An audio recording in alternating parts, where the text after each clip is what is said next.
അടുത്ത ഏറ്റവും ഇമ്പോർട്ടൻ്റ് ആയിട്ടുള്ള കാര്യം, മുളപ്പിച്ച റാഗിയിൽ ആൻറ്റി ന്യൂട്രിയൻസ് കുറയും. ഈ ആൻറ്റി ന്യൂട്രിയൻസ് എന്തെന്ന് വെച്ചാൽ നമ്മുടെ ന്യൂട്രിയൻസിൻ്റെ അബ്സോർഷനെ ഇൻഹിബിറ്റ് ചെയ്യുന്ന ഘടകങ്ങളാണ് ആൻറ്റി ന്യൂട്രിയൻസ്. അതായത് മുളപ്പിച്ച റാഗിയിൽ ആൻറ്റി ന്യൂട്രിയൻസ് ഉള്ളതുകൊണ്ട് ന്യൂട്രിയൻസിൻ്റെ അബ്സോർഷൻ ഇൻക്രീസ് ചെയ്യും. മുളപ്പിക്കാത്ത റാഗിയിൽ ഹൈ ബഡീസ്, നമ്മളിന്ന് ഋതുവിന് പൗഡർ റാഗി പൗഡർ അഥവാ മുളപ്പിച്ച റാഗിപ്പൊടി പ്രിപ്പയർ ചെയ്യുന്നത് എങ്ങനെയാണെന്നാണ് നോക്കുന്നത്. നോർമൽ റാഗി വെള്ളത്തിലിട്ട് കുതിർത്ത് അരച്ച് കുറുക്കി കൊടുക്കുന്നതിലും ഒരുപാട് ഔഷധ ഗുണങ്ങൾ കൂടിയതാണ് നമ്മൾ മുളപ്പിച്ച റാഗിപ്പൊടി. അതെന്താണെന്ന് നമുക്ക് വഴിയെ നോക്കാം. ഇതിപ്പോൾ ഞാൻ 500 ഗ്രാം റാഗിയാണ് അടുത്തുള്ള സൂപ്പർ മാർക്കറ്റിൽ നിന്നാണ് വാങ്ങിച്ചിരിക്കുന്നത്. കണ്ടപ്പോൾ നല്ല ക്ലിയർ ആയിട്ടുള്ള റാഗിയായിട്ടാണ് തോന്നിയത്. ഒരു 6-7 തവണ ഞാനിത് നന്നായിട്ട് വാഷ് ചെയ്തു. അതായത് വെള്ളം നമുക്ക് നന്നായിട്ട് ക്ലിയർ ആയിട്ട് കിട്ടുന്നത് എപ്പോഴാണോ അതുവരെ നമ്മൾ വാഷ് ചെയ്യണം. വെള്ളം അതിൻ്റെ അതേ കളറിൽ നമുക്ക് കിട്ടുന്നവരെ. ഒരു 2-3 തവണ വാഷ് ചെയ്തപ്പോൾ എനിക്ക് കിട്ടിയ വേസ്റ്റാണിത്. അതിനാൽ വെള്ളം നന്നായിട്ട് ക്ലിയർ ആവുന്നവരെ തന്നെ നമ്മൾ കഴുകണം. പിന്നെ ഇതിൻ്റെ അടിയിൽ മണലോ അങ്ങനെ എന്തെങ്കിലും ഉണ്ടോ എന്ന് നോക്കിയതിന് ശേഷം ഇതൊരു കോട്ടൺ തുണിയിൽ കെട്ടി വെക്കണം. എയർ ടൈറ്റ് ആയിട്ടുള്ള കണ്ടെയ്നറിൽ വേണം ഇത് വെക്കേണ്ടത്. ഞാനൊരു ചെറിയ ഇഡലി പാത്രമാണ് എടുത്തത്. ആദ്യം പാത്രത്തിൽ ഇതിലിങ്ങനെ ഇതുപോലെ ഇറക്കി വെച്ചപ്പോൾ വെള്ളം ഇറ്റിറ്റ് വീഴാൻ തുടങ്ങി. അത് ചിലപ്പോൾ ഫംഗലോ അങ്ങനെ എന്തെങ്കിലും പ്രശ്നം അടിക്കുന്നോ എന്ന് പേടിച്ചിട്ട് ഞാനൊരു മുമ്പത്തെ വീഡിയോയിൽ കാണിച്ചിട്ടുള്ളതാണ് വെജിറ്റബിൾ സ്റ്റീമർ, അത് യൂസ് ചെയ്തു. അതിപ്പോൾ സ്റ്റെയിനറായിട്ടും യൂസ് ചെയ്യാൻ പറ്റുമെന്ന് മനസ്സിലായി.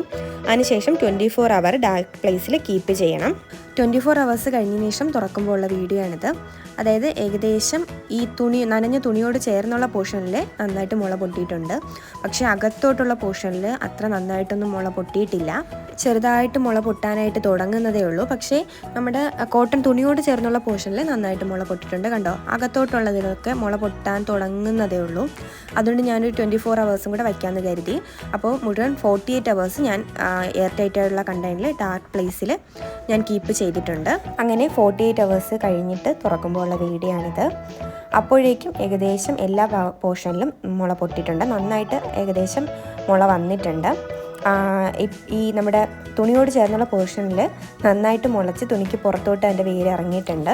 ഇനി ഇത് നമ്മുടെ ഒരു ട്രേയിൽ വേണം തട്ടിയിടാൻ. ട്രേയിൽ തട്ടിയിട്ട് വേണം നമ്മൾ വെയിലത്ത് വെക്കാനായിട്ട്.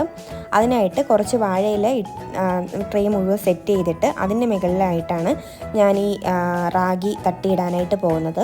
അതായത് ഡയറക്റ്റ് പ്ലാസ്റ്റിക്കിൽ ഇടുമ്പോൾ വെയിൽ തട്ടി എന്തെങ്കിലും കുഴപ്പമുണ്ടാവാനായിട്ട് തിരിക്കാൻ വേണ്ടിയിട്ടാണ് വാഴയില എടുത്ത് നന്നായിട്ട് വാഷ് ചെയ്ത് ഈ ട്രേ മുഴുവൻ സെറ്റ് ചെയ്തിട്ട് അതിൻ്റെ മുകളിലോട്ടാണ് നമ്മുടെ റാഗി ഞാൻ തട്ടിയിടുന്നത്. റാഗി എല്ലാ പോർഷനിലും ഒരേ കണക്ക് വരത്തക്ക രീതിയിൽ സെറ്റ് ചെയ്തതിന് ശേഷം നമുക്ക് വെയിലത്ത് വെക്കാം. ഒരു ഡേ മുഴുവൻ വെയിലത്ത് വെച്ചു. രാവിലെ ഒരു 9 മണിയായപ്പോൾ വെച്ചത്, വൈകുന്നേരം 5 മണി കഴിഞ്ഞതിന് ശേഷമാണ് എടുത്തത്. പക്ഷേ അതിൻ്റെ പിറ്റേന്നൊക്കെ മുഴുവൻ മഴയായതിനാൽ വയ്ക്കാൻ പറ്റിയില്ല. അതുകൊണ്ട് വെയിലത്ത് വെച്ചതിൻ്റെ പിറ്റേ ദിവസം മഴയായതുകൊണ്ട് അന്ന് നമ്മൾ പുറത്തോട്ട് എടുത്തില്ല. റൂമിനകത്ത് മുഴുവൻ പരത്തി വെച്ച് ഫാനിട്ടാണ് ഉണക്കിയത്. അതിൻ്റെ പിറ്റേ ദിവസവും മഴയായതുകൊണ്ട് പിന്നെ ജസ്റ്റ് നമ്മളൊന്ന് വറുത്തു. ഒരു അലുമിനിയം ഉരുളി എടുത്തിട്ട് അതിനകത്ത് ഈ റാഗി മുഴുവൻ തട്ടിയിട്ടതിന് ശേഷം ഒരു ലോ ഫ്ലെയിമിൽ ഒരു 5-6 മിനിറ്റ് നന്നായിട്ട് വറുത്തെടുത്തതിന് ശേഷം അപ്പോഴത്തേക്ക് നല്ല ഡ്രൈ ആയിട്ട് നമ്മൾ കടിക്കുമ്പോൾ പൊട്ടത്തക്ക രീതിയിലായിട്ടുണ്ട്. അതിനുശേഷം മിക്സിയിലിട്ട് പൊടിച്ചെടുക്കുകയാണ് ചെയ്തത്. മിക്സിയുടെ ജാറിൽ ഒരു 3-4 മിനിറ്റ് നന്നായിട്ട് പൊടിച്ചതിന് ശേഷം നോക്കിയപ്പോഴും ചെറിയ ചെറിയ തരികളുണ്ടായിരുന്നു. അതുകൊണ്ട് വീണ്ടും ഒരു 3-4 നേരവും കൂടെ പൊടിച്ചതിന് ശേഷമാണ് നമ്മളിത് അരിക്കാനായിട്ട് എടുത്തത്. ഇത് എത്ര നന്നായിട്ട് പൊടിച്ചാലും ചെറിയ ചെറിയ തരികൾ കാണും. അതുകൊണ്ട് നമ്മളിത് അരിക്കാമെന്ന് കരുതി. അരിക്കാനായിട്ട് നമ്മൾ അപ്പത്തിൻ്റെ ചെറിയ അരിപ്പ ഉണ്ടല്ലോ, അപ്പത്തിൻ്റെ മാവ് അരിച്ചെടുക്കുന്ന, അപ്പോൾ വീട്ടിലെ തന്നെ പഴയൊരു അരിപ്പയാണ് എടുത്തത്. ഇതിട്ട് എത്ര അരിച്ചിട്ടും വലിയ വലിയ തരികൾ ഇതിനകത്ത് വീഴുന്നുണ്ടായിരുന്നു. അതായത് നമുക്ക് കുഞ്ഞിന് കൊടുക്കേണ്ട ഇതിനകത്തും വീഴുന്നുണ്ടായിരുന്നു. അതുകൊണ്ട് നമ്മൾ വീണ്ടും അതിനകത്ത് പറ്റാത്തതുകൊണ്ട് നമ്മൾ സെപ്പറേറ്റ് ഒരു അരിപ്പ കുഞ്ഞിന് വേണ്ടി സെപ്പറേറ്റ് വാങ്ങിച്ചു. ഇതിൽ അരിച്ചപ്പോൾ നേരത്തെ കാട്ടിയും കുഞ്ഞു കുഞ്ഞു തരികൾ മാത്രമേ താഴെ വീഴുന്നുള്ളൂ. പൗഡറും പിന്നെ കുറച്ചുകൂടെ തരി താഴെ വീഴുന്നുണ്ടായിരുന്നു. ബാക്കിയെല്ലാം നമുക്ക് സെപ്പറേറ്റ് ആയിട്ട് അരിപ്പിൽ തന്നെ കിട്ടിയായിരുന്നു. അതിനുശേഷം നമ്മളിത് മുഴുവൻ അതായത് 500 ഗ്രാം റാഗി നന്നായിട്ട് പൊടിച്ച് അരിച്ച് സെപ്പറേറ്റ് ചെയ്ത് കുഞ്ഞിന് വേണ്ടി വെച്ചു. ഈ പൊടിച്ചെടുത്ത റാഗി പൗഡർ ഒരു എയർ ടൈറ്റഡ് കണ്ടെയ്നറിലാണ് ഞാൻ കീപ്പ് ചെയ്തത്. ഈ കണ്ടെയ്നർ മുമ്പത്തെ വീഡിയോയിൽ ഞാൻ കാണിച്ചിട്ടുണ്ട്. ഇനി നമുക്ക് ഈ റാഗി പൗഡറിൻ്റെ ഗുണങ്ങളിലേക്ക് പോകാം.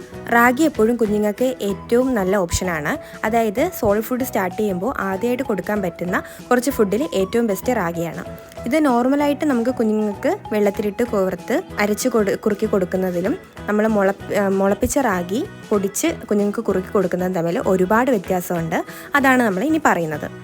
അതായത് നോർമൽ റാഗിയിൽ 10% കാൽസ്യമുള്ളത് മുളപ്പിക്കുമ്പോൾ അത് 20% കൂടും, ഇരട്ടിക്കുവാണ്. പിന്നെ അയൺ കണ്ടന്റും 10% കൂടുന്നുണ്ട്. പ്രോട്ടീൻ അമിനോ ആസിഡായിട്ട് കൺവെർട്ട് ചെയ്യും. അതായത് നമ്മുടെ നോർമൽ റാഗി കുഞ്ഞുങ്ങൾക്ക് കൊടുക്കുമ്പോൾ പ്രോട്ടീനാണ് കിട്ടുന്നത്, പക്ഷേ സ്പൗട്ടർ റാഗി കൊടുക്കുമ്പോൾ അമിനോ ആസിഡാണ് കുഞ്ഞുങ്ങൾക്ക് കിട്ടുന്നത്. ഈ അമിനോ ആസിഡ് ഡൈജഷന് ഏറ്റവും ഇമ്പോർട്ടൻ്റ് ആണ്. അതായത് കുഞ്ഞുങ്ങൾക്ക് നമ്മൾ പാല് 6 months വരെ പാലാണ് കൊടുത്തുകൊണ്ടിരിക്കുന്നത്. ഈ പാല് മാറ്റി ആദ്യമായിട്ടൊരു സോളിഡ് ഫുഡ് കൊടുക്കുമ്പോൾ കുഞ്ഞിൻ്റെ ബോഡിയിൽ ഡൈജഷൻ ഇംപ്രോപ്പർ ആവാനായിട്ട് ചാൻസ് ഉണ്ട്.